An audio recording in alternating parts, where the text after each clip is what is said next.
Hello, hello. So today is another update, and it is day 3. So I just finished day 3, 10 p.m. to 6 a.m. And today, one of the things we did was an activity. We had to create something and give it a name, and it could be anything, but it had to be something that was not invented or has not been invented before. And I thought that was a great activity to get started. So I just wanted to show you guys what I came up with. And I came up with rabbit.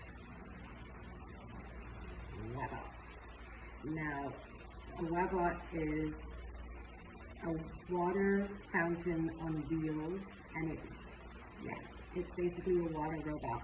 So it's a robot fountain that zooms everywhere and fills up people's water bottles and and glasses and whatever, and it reminds you to stay hydrated because it's just coming and filling up your water bottles. So yeah, that was my day 3.